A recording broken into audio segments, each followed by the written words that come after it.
At ito na nga mga may at nagbabalat ako ng patatas ngayon dahil yun ang uulamin namin dahil ang mahal ng karne ngayon. Kaya naman, ito yung ginamit kong pangbalat kasi wala nga yung kutsilyo namin. Abay, iwan ko rin sana naman pumunta yun. Nagkaroon yata ng paa at umalis. Abay, nagsawa yata sa panay patatas yung babalatan niya kaya ayun umalis na naman. Habang nagbabalak nga ako dyan mga may ay umiyak din yung bibi ko. At kung kaya naman ay kailangan ko ng bilisan magbalat pero kaso ang bigat ng gamit ko kaya naman ang bagal talaga. Pa yung ate niya, ang kulit kasi ng ate din niya kaya kahit natutulog yung bunso ay kinukulit-kulit ng ate kaya naman nagigising at ayun umiyak na talaga nang umiyak. Kailangan ko na talagang bilisan yung ginagawa ko nang matapos na kasi kailangan na namang lumidi ni Bibi.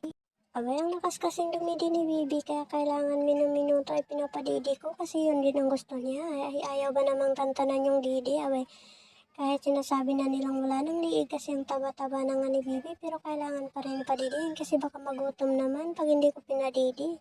Na nga niya rin, bigat niya nga rin pagbuhatin kaya naman nahihirapan ako minsan lalo na kapag wala yung tatay nila na katuwang ko sa pag-alaga sa kanila. Dagdag pa tong ate niya ang kulit-kulit din kasi 2 years old pa lang kasi to at nasundan na. Kaya ayan, ang kulit-kulit, ang hirap pala talaga. Kaya kayo mga mamsi, pag-isipan niyo mabuti bago niyo sundan yung baby niyo. Kasi ang hirap, tulad ng anak ko na 2 years old pa lang, may kapatid na. Kaya ayun, ang hirap pagsabay yung pag-alagaan.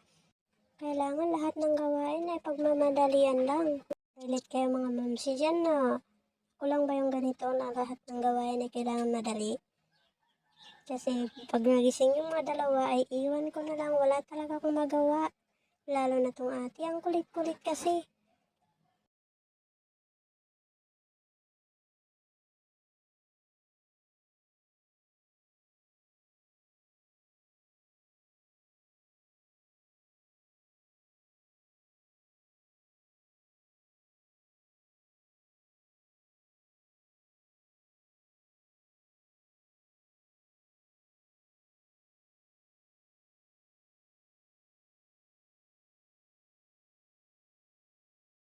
Kaya ito na nga at natapos na akong magbalat at in-slice ko na nga nang maluto ko na. At makakain na kami dahil favorite nga ng anak ko kaya kailangan kong bang madalian.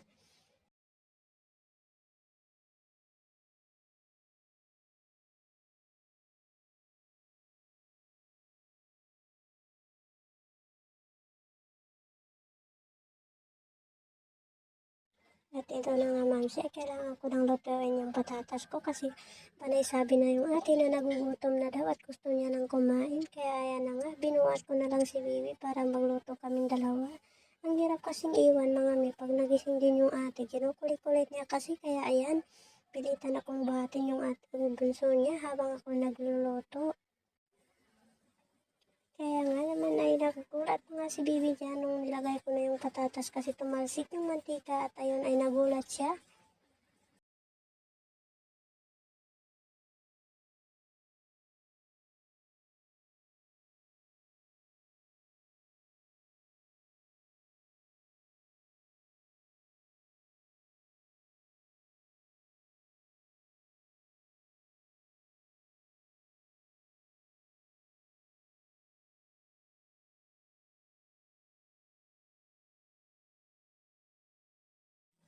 Ito na nga mamsi at kailangan na nating haluin yung patatas.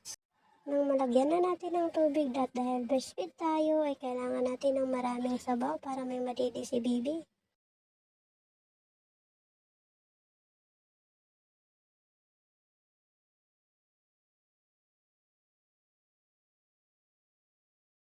Ayan na nga at nilagyan ko na ng sabaw nang may madidi naman si Bibi pag katapos kong kumain kasi ang lakas niya kasing dumidi kaya naman kailangan ako magsabaw ng sabaw para may madidi siya dahil naku, papayat tayo ng lalo niyan pag hindi tayo nagsabaw ng marami. Kaya na nga at kumulo-kulo na kaya naman ihalo natin ulit ng maluto. Tingnan natin kung naluluto na ba. At kailangan kong lagyan ng sabi ng ate ko kasi nga favorite niya yung patatas with pancit. Kaya naman ilagyan ko rin ang ganyan para naman may lasa. At hinalo-halo ko lang yan nang matapos ng nilagay para naman may lasa at maluto din ang gusto. So, wala mga may, pasensyahan nyo na yung boses ko. Yung first time ko kasi mag-voice record dahil hindi ako makapag-focus sa sama ko mga anak ko. Kaya mga may, hanggang dito lang tayo.